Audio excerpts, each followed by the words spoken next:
ओम शांति। आज हम सुनेंगे 14/5/2025 की प्रातः मुरली क्लास। मुरली का सार है, मीठे बच्चे अभी तुम संगम युग पर हो, तुम्हें पुरानी दुनिया से नाता तोड़ देना है क्योंकि यह पुरानी दुनिया अब खत्म होनी है। प्रश्न है, संगम की कौन सी विशेषता सारे कल्प से न्यारी है? उत्तर है, संगम की ही विशेषता है, पढ़ते यहाँ हो प्रारब्ध भविष्य में पाते हो। सारे कल्प में ऐसी पढ़ाई नहीं पढ़ाई जाती जिसकी प्रारब्ध दूसरे जन्म में मिले। अभी तुम बच्चे मृत्यु लोक में पढ़ रहे हो अमर लोक में जाने के लिए, और कोई दूसरे जन्म के लिए पढ़ता नहीं है। गीत है, दूर देश का रहने वाला आया देश पर आए। ओम शांति। दूर देश का रहने वाला कौन? यह तो कोई भी नहीं जानता। क्या उनको अपना देश नहीं है जो पराये देश में आए हैं? वह अपने देश में नहीं आते हैं। यह रावण राज्य पराया देश है ना। क्या शिव बाबा अपने देश में नहीं आते हैं? अच्छा, रावण का परदेश कौन सा है और देश कौन सा है? शिव बाबा का अपना देश कौन सा है? पराया देश कौन सा है? बताओ। फिर बाप आते हैं पराये देश में, तो उनका देश कौन सा है? बताओ। शिव बाबा का देश कौन सा है? परम धाम। और ये कलयुग रावण का देश है। तो शिव बाबा अपना देश परम धाम छोड़ के कहाँ आए हैं? पराये देश में, रावण के देश में। अपने देश की स्थापना करने आते हैं, लेकिन क्या वह अपने देश में खुद आते हैं? माना सतयुग में बाबा परम धाम से नीचे आया है अपने देश में। ये तो रावण का देश है। अपना देश बनाता है सतयुग शिव बाबा, परंतु सतयुग में तो आएगा नहीं। तो ये कलयुग रावण का देश है। तो बाबा रावण के देश में ब्रह्मा बाबा के तन में प्रवेश करते हैं। एक दो ने सुनाया। अच्छा, इस पर सब विचार सागर मंथन करना, यह बहुत समझने की बातें हैं। रावण का पराया देश बताना बहुत सहज है, क्योंकि रावण का पराया देश कौन सा है? सतयुग। वहाँ रावण नहीं है ना, वो पराया देश है रावण का। और रावण का ये कलयुग अपना देश है। तो शिव बाबा कहते हैं, देखो, राम राज्य में कभी रावण आता नहीं है। माना सतयुग में कभी 5 विकार होते नहीं है, न काम, न क्रोध, न लोभ, न अभिमान। बाप को रावण के देश में आना पड़ता है, क्योंकि रावण राज्य को चेंज करना होता है। यह है संगम युग। वह सतयुग में भी नहीं आते, कलयुग में भी नहीं आते। तो शिव बाबा कब आते हैं? संगम युग पर आते हैं। तो वह राम का भी देश है, रावण का भी देश है। तो यह राम का भी देश है और रावण का भी देश है। इस किनारे राम का, उस किनारे रावण का, तो संगम है ना। अभी तुम बच्चे संगम युग पर हो। न इस तरफ हो, न कलयुग में हो, न उस तरफ हो, न सतयुग में हो। अपने को संगम पर समझना चाहिए। हमारा उस तरफ ताल्लुक नहीं, कलयुग तरफ हमारा कोई ताल्लुक नहीं। बुद्धि से पुरानी दुनिया से ताल्लुक तोड़ना पड़ता है। रहते तो यहीं हो संगम युग पर, परंतु बुद्धि से जानते हो कि यह पुरानी दुनिया ही खत्म होनी है। आत्मा कहती है, अभी मैं संगम युग पर हूँ। बाबा आया हुआ है, उनको खिवैया भी कहते हैं। अभी हम जा रहे हैं, कैसे? योग से। योग के लिए भी ज्ञान है, ज्ञान के लिए भी ज्ञान है। योग के लिए समझाया जाता है, अपने को आत्मा समझो, बाबा को याद करो। यह भी ज्ञान है ना। ज्ञान अर्थात समझा नहीं। बाप मत देने आए हैं, कहते अपने को आत्मा समझो। आत्मा ही 84 जन्म लेती है। बाप बच्चों को ही विस्तार से बैठ समझाते हैं। बाबा क्या समझाते हैं? बाप मत देने आए हैं ना। अभी यह रावण राज्य खत्म होना है। यहाँ है कर्म बंधन और वहाँ सतयुग में है कर्म संबंध। बंधन दुख का नाम है और संबंध सुख का नाम है। अब कर्म बंधन को तोड़ना है। बुद्धि में है हम इस समय ब्राह्मण संबंध में है, फिर देवी संबंध में जाएंगे। ब्राह्मण संबंध का यह एक ही जन्म है, फिर 8 और 12 जन्म देवी संबंध में होगा। यह ज्ञान बुद्धि में है, इसीलिए कलयुगी छीछी कर्म बंधन से जैसे ग्लानि करते हैं। इस दुनिया के कर्म बंधन में अभी रहना नहीं है, बुद्धि मिलती है। यह सब है आसुरी कर्म बंधन। हम भी गुप्त एक यात्रा पर है। यह बाप ने यात्रा सिखलाई है, फिर इस कर्म बंधन से न्यारे हो हम कर्मातीत हो जाएंगे। हम यह कर्म बंधन अब टूटना ही है। बाबा कहते हैं कर्म बंधन अब टूटना ही है। हम बाप को याद करते हैं कि पवित्र बन चक्रों को समझ चक्रवर्ती राजा बने। पढ़ रहे हैं, फिर उनका एम ऑब्जेक्ट प्रारब्ध भी तो चाहिए ना। तुम जानते हो हमको पढ़ाने वाला कौन है? बेहद का बाप है। बेहद के बाप ने हमको 5000 वर्ष पहले पढ़ाया था। यह ड्रामा है ना। जिसको कल पहले पढ़ाया था उनको ही पढ़ाएंगे। आते रहेंगे, वृद्धि को पाते रहेंगे। सब तो सतयुग में नहीं आएंगे, बाकी सब जाएंगे वापिस अपने घर परमधाम। इस पार है नरक कलयुग, इस पार है सतयुग स्वर्ग। उस पढ़ाई में तो समझते हैं हम यहाँ पढ़ते हैं, फिर प्रारब्ध भी यहाँ पाएंगे। यहाँ हम पढ़ते हैं संगम युग पर, इनकी प्रारब्ध हमको नई दुनिया में मिलेंगी। यह है नई बातें। दुनिया में ऐसे कोई नहीं कहेंगे कि तुमको इसकी प्रारब्ध दूसरे जन्म में मिलेगी। इस जन्म में अगले जन्म की प्रारब्ध पाना यह सिर्फ इस संगम पर ही होता है। बाप ही आते हैं संगम युग पर, तुम पढ़ते हो पुरुषोत्तम बनने के लिए। एक ही बार भगवान ज्ञान सागर आकर पढ़ाते नई दुनिया अमरपुरी के लिए। यह तो है कलयुग मृत्यु लोग। हम पढ़ते सतयुग के लिए, नरकवासी से स्वर्गवासी होने के लिए। यह है पराया देश, वह है अपना देश। उस अपने देश में बाप को आने की दरकार नहीं। यह वह देश बच्चों के लिए ही है। वहाँ सतयुग में रावण का आना नहीं होता है। रावण गुम हो जाता है, फिर आएगा द्वापर में तो बाप भी गुम हो जाता है। सतयुग में कोई भी उनको जानते ही नहीं है, तो याद भी क्यों करें। सतयुग में शिव बाबा को कोई नहीं जानते, क्योंकि वहाँ सतयुग में रहते ही देवी देवता है, तो वहाँ सुख है, इसलिए कोई भगवान को याद करते नहीं है। सुख की प्रारब्ध जब पूरी होती है तो फिर रावण राज्य शुरू होता है द्वापर युग से। उसको पराया देश कहा जाता है। अभी तुम समझते हो हम संगम युग पर है, हमको रास्ता दिखलाने वाला बाप मिला है। बाकी सब धक्के खाते रहते। जो बहुत थके हुए होंगे, जिन्होंने कल पहले रास्ता लिया होगा, वह आते रहेंगे। तुम पंडे सबको रास्ता बताते हो। यह रूहानी यात्रा का रास्ता, सीधा चले जाएंगे सुखधाम। तुम पंडे पांडव संप्रदाय के हो। पांडव राज्य नहीं कहेंगे। राज्य ना पांडवों के है ना कौरवों को है, दोनों को ताज नहीं है। भक्ति मार्ग में दोनों को ताज दिया है।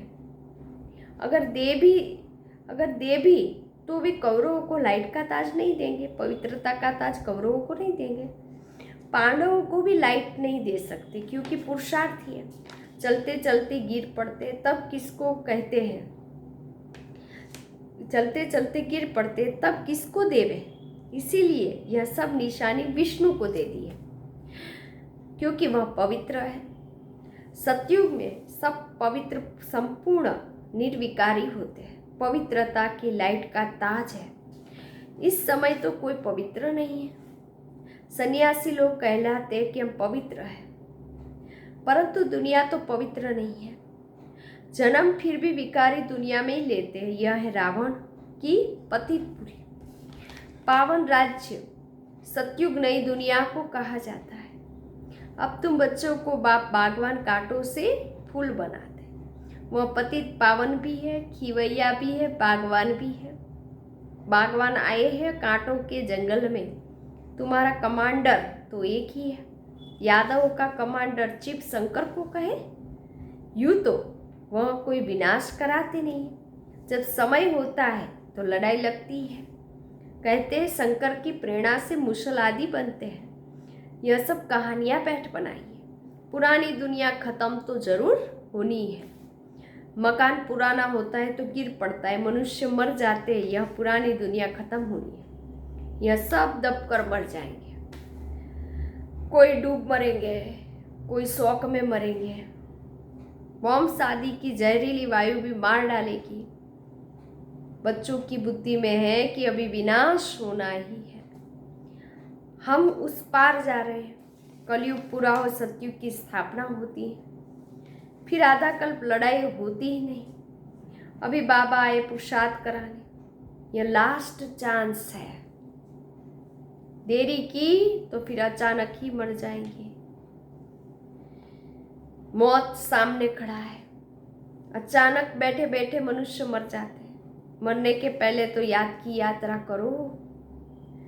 अभी तुम बच्चों को घर जाना, इसीलिए बाप कहते बच्चे घर को याद करो, इससे अंतमति सुगति हो जाएगी। घर चले जाएंगे, परंतु सिर्फ घर को याद करेंगे तो पाप विनाश नहीं होंगे। बाप को याद करेंगे तो पाप विनाश हो और तुम अपने घर चले जाएंगे। इसीलिए बाप को याद करते रहो। अपना चार्ट रखो तो मालूम पड़ेगा सारे दिन में हमने क्या किया। 5-6 वर्ष की आयु से लेकर अपनी लाइफ में क्या क्या किया, वह भी याद रहता है। ऐसे भी नहीं सारा टाइम लिखना पड़ता है, ध्यान में रहता है। बगीचे में बैठ बाबा को याद किया। दुकान पर कोई ग्राहक नहीं है, हम बाबा की याद में बैठे रहे। अंदर में नोट रहेगा। अगर लिखने चाहते हो तो फिर डायरी रखनी पड़े। मूल बात ही यह है, हम तमो प्रधान से सतो प्रधान कैसे बने, पवित्र दुनिया के मालिक कैसे बने, पतित से पावन कैसे बने। बाप आकर यह नॉलेज देते। ज्ञान का सागर तो बाप ही है ना। तुम अभी कहते हो बाबा हम आपके हैं, सदैव आपके ही है, सिर्फ भूल कर दे अभिमानी हो गए हो। अभी आपने बताया है तो हम फिर देही अभिमानी बनते हैं। सतयुग में हम देही अभिमानी थे, खुशी से एक शरीर छोड़ दूसरा लेते थे। तो तुम बच्चों को ये सब धारणा कर फिर समझाने लायक बनना है तो बहुतों का कल्याण होगा। बाबा जानते हैं ड्रामा अनुसार नंबरवार पुरुषार्थ अनुसार सर्विसेबल बन रहे हैं। अच्छा, किसको झाड़ आदि नहीं समझा सकते हो, भला यह तो सहज है ना। किसको भी बोलो तुम अपने को आत्मा समझ बाबा को याद करो, तो यह बिल्कुल सहज है। यह बाप ही तुम्हें कहते हैं मुझे याद करो। शिव बाबा ही कहते हैं कि मुझे याद करो तो विकर्म विनाश होंगे। और कोई मनुष्य ये सब बातें कह नहीं सके, सिवाय तुम ब्राह्मणों के कोई कह न सके। और तो कोई ना आत्मा को जानते न परमात्मा को जानते हैं। ऐसे ही सिर्फ कह देंगे तो किसको तीर लगेगा नहीं। भगवान का रूप जानना पड़े। यह सब नाटक के एक्टर्स हैं। हर एक आत्मा शरीर के साथ एक्ट करती है। एक शरीर छोड़ दूसरा ले पार्ट बजाती है। वह एक्टर्स कपड़े बदली कर भिन्न भिन्न पार्ट बजाते हैं। तुम फिर शरीर बदलते हो। वो कोई मेल व फीमेल की ड्रेस पहनेंगे अल्पकाल के लिए। यहाँ मेल का चोला लिया तो सारी आयु मेल ही रहेंगे, पुरुष ही रहेंगे। वह हद के ड्रामा, यह बेहद का ड्रामा है। पहली मुख्य बात है, बाप कहते मुझे याद करो। योग अक्सर भी काम में नहीं लाओ, क्योंकि योग तो अनेक प्रकार से सीखते हैं। यह सब है भक्ति मार्ग के। बाबा कहते मुझे याद करो, घर को याद करो तो तुम घर में चले जाएंगे। शिव बाबा इसमें आकर शिक्षा देते, पाप को याद करते करते तुम पावन बन जाएंगे। फिर पवित्र आत्मा उड़ेगी। जितना जितना याद किया होगा, सर्विस की होगी, उतना वह उच्च पद पाएंगे। याद में ही बहुत विघ्न पड़ते हैं। पावन नहीं बनेंगे तो फिर धर्मराजपुरी में सजाए खानी पड़ेगी, इज्जत भी जाएगी और पद भी भ्रष्ट हो जाएगा। पिछाड़ी में सब साक्षात्कार होंगे परंतु कुछ कर नहीं सकते। साक्षात्कार कराएंगे, तुमको इतना समझाया फिर भी याद नहीं किया, पाप रह गए, अब खाओ सजा। उस समय पढ़ाई का टाइम नहीं रहता, अफसोस करेंगे हमने क्या किया, ना एक टाइम गवाया, परंतु सजा तो खानी पड़ेगी। कुछ हो थोड़ी सकेगा, नापास हुए तो हुए, फिर पढ़ने की बात नहीं। उस पढ़ाई में तो नापास हो फिर पढ़ते हैं, यह तो पढ़ाई ही पूरी हो जाएगी, अंत समय में पश्चाताप न करना पड़े, उसके लिए बाबा राय देते, बच्चे अच्छी रीति पढ़ लो, जरमुई जरमुई में अपना टाइम वेस्ट मत करो, नहीं तो बहुत पछताना पड़ेगा। माया बहुत उल्टे काम करा देती है, चोरी कभी नहीं की होगी वह भी कराएगी, पीछे स्मृति आएगी हमको तो माया ने धोखा दे दिया। पहले दिल में ख्याल आता है फलानी चीज उठाओ, बुद्धि तो मिली है, यह राइट है व रॉन्ग है, यह चीज उठाओ तो रॉन्ग होगा, नहीं उठाएंगे तो राइट होगा। अब क्या करना है, पवित्र रहना तो अच्छा है ना, संग में आकर लूज नहीं होना चाहिए। हम भाई बहन हैं, फिर नाम रूप में क्यों फंसे, दे अभिमान में नहीं आना है।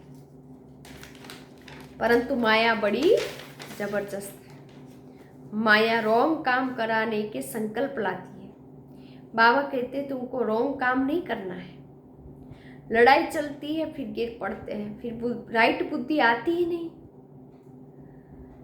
हमको राइट काम करना है, अंधों की लाठी बनना है, अच्छे से अच्छा काम तो यह है, अंधों की लाठी बनना, दूसरों को रास्ता बताना। शरीर निर्वाह के लिए समय तो है, रात को नींद भी करनी है, आत्मा थक जाती है तो सो जाती है, शरीर भी सो जाता है, तो शरीर निर्वाह के लिए आराम करने के लिए टाइम तो है। बाकी समय मेरी सर्विस में लग जाओ, याद का चार्ट रखो, लिखते भी है फिर चलते चलते फेल हो जाते हैं, बात को याद नहीं करते, सेवा नहीं करते तो रॉन्ग काम होता रहता है। अच्छा, मीठे मीठे सिक्की लदे बच्चों प्रति माता पिता बाप दादा का याद प्यार और गुड मॉर्निंग। रूहानी बाप की रूहानी बच्चों को नमस्ते। हम रूहानी बच्चों की रूहानी बाप दादा को याद प्यार गुड मॉर्निंग, नमस्ते नमस्ते नमस्ते। सदा रहो हंसते। मैं कौन, आत्मा मेरा कौन, शिव बाबा कहाँ जाना, परम धाम। बाबा थैंक यू, बाबा शुक्रिया, मेरा बाबा, मीठा बाबा, प्यारा बाबा, लाडला बाबा, वाह बाबा वाह, धन्यवाद बाबा। धारणा के लिए मुख्य सार, पहली पॉइंट, जरमुई जगमुख में अपना टाइम वेस्ट नहीं करना है, माया कोई भी उल्टा काम न कराए, यह ध्यान रखना है। संग दोष में आकर कभी लूज नहीं होना है, दे अभिमान में आकर किसी के नाम रूप में नहीं फंसना है। घर की याद के साथ साथ बाबा को भी याद करना है, याद के चार्ट की डायरी बनानी है, नोट करना है हमने सारे दिन में क्या क्या किया, कितना समय बाकी याद में रहे। वरदान, नम्रता रूपी कवच द्वारा व्यर्थ के रावण को जलाने वाले सच्चे स्नेही सहयोगी भव। कोई कितना भी आपके संगठन में कमी ढूंढने की कोशिश करे, लेकिन जरा भी स्वभाव संस्कार का टक्कर दिखाई न दे। अगर कोई गाली भी देवे, इंसल्ट भी करे, आप सेंट बन जाओ, सेंट माना महान बन जाओ। अगर कोई रॉन्ग भी करता है तो आप राइट रहो, कोई टक्कर लेता है तो भी आप उसे स्नेह का पानी दो। यह क्यों ऐसा है, ऐसा क्यों, यह संकल्प करके आग पर तेल नहीं डालो, नम्रता का कवच पहन कर रखो। जहाँ नम्रता होगी वहाँ स्नेह और सहयोग भी अवश्य होगा। स्लोगन, मेरेपन की अनेक हद की भावनाएं एक मेरे बाबा में समा दो। अच्छा, अव्यक्त इशारे हैं, रूहानी रॉयल्टी और प्योरिटी की पर्सनालिटी को धारण करो। रूहानी रॉयल्टी का फाउंडेशन है संपूर्ण पवित्रता। तो अपने से पूछो कि रूहानी रॉयल्टी की झलक और फलक आपके रूप व चरित्र से हरेक को अनुभव होती है। नॉलेज के दर्पण में अपने को देखूं कि मेरे चेहरे पर चलन में वह रूहानियत, रूहानी रॉयल्टी दिखाई देती है या साधारण चलन और चेहरा दिखाई दे रहा है, वो चेक करो। अच्छा, ओम शांति।